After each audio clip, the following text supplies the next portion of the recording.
Nag-start po ako, ma'am, sa totoo lang, 1996. Biniro ko lang po si Tina Del Rosario kasi kay Ma'am Linda rin siya pumapasok. So sabi ko, Tin, ipasok mo naman ako sa pinapasukan mo. Sabi niya, oo ba, nangangailangan din kami, sabi niya.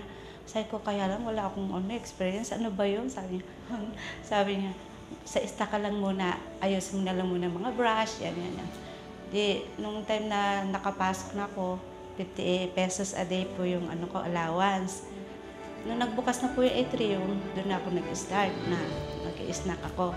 Tapos, one time na si ma'am, nagpamasahe kay Ate Mila, lumabas siya. Yung mga kasamahan ko, sige na Neng, mag-manicure ka na, mag-pedicure para may income kang mas dagdag sa sa allowance mo. Ayoko mas gusto ko yung snack tsaka stock. Sabi niya, wala kang kikitain diyan, sabi niya gano'n. Basta mag-snack ka, mag-training ka lang nung time na lumabas po si Ma'am Linda kasi nagpamasahe siya kay Ate Mila. Ma'am, pasensya na po kasi kinukulit nila Hindi, bukas na bukas. Mag-training ka sa sistema, sabi niya gano'n. Doon kita iti-training ng manicure. Marunong ka pa lang ng manicure eh. Ma'am, di naman po kasi lang to, try lang. Hindi, iwanan mo na yung stock. Parang ganun po. Lumakas ang loob ko kahit mahina yung loob ko na manicure. Si Henny po yung nagturo sa akin. Pero ang nag-push sa akin na mag-manicure sila Ate Doris, sila Ate Aida, lahat po sila doon, inaano nila ako mag-manicure. Nung natikman ko po na mag-manicure at nakakaano na po, ang laking ginhawa sa akin. Sabi ko, Lord, ito na siguro yung para sa akin at para sa pamilya ko. Kasi, ang asawa ko, construction, pero hindi siya permanent. Extra lang. Kaya sabi ko sa asawa ko, igagrab ko na talaga itong sa Piandre.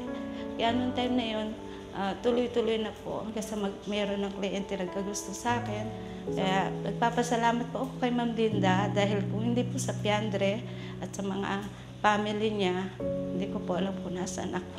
Hindi ko po alam kung magkakaroon ako ng sariling bahay, lupa. Talagang in-achieve ko po magkaroon ng bahay lupa dahil simple lang pangarap ko, ma'am. Hindi ako magbuo ng bongga. Gusto ko lang magkaroon ng maayos na pamumuhay. Ayun lang po. Kaya maraming salamat, Ma'am Linda, at sa inyong mga anak. Dahil inubog niyo po kami sa aming pagkatao, sa retreat, sa recollection. Ito nga, sa Blessing of the Hands. Every year, hindi nagsasawa si Ma'am Linda. 25 years na yun, hindi ko po akalain makakarating ako ng ganung taon dito. Akala ko, baka 6 months, o isang taon, 2 taon.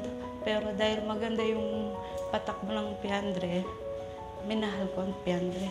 Minahal ko po ang trabaho ko. Kahit malayo, talagang iniiwasan ko talagang malate ako. Alas 3 pa lang gising na ako, alas 4, bibiyahin na ako kasi iniiwasan ko yung traffic. Yun lang po, sa akin pa yung susi, kaya ako yung opening. Hello po, Ma'am Linda. Maraming salamat. Dahil sa kumpanya mo, isa po ako doon na naging empleyado mo. Kaya bigay ka po ng Diyos sa akin, sa pamilya ko. Napakalaking utang na loob ko po sa inyo. Hindi ko po ito makakalimutan hanggang sa tumanda ako. Kaya maraming po salamat, Ma'am Linda.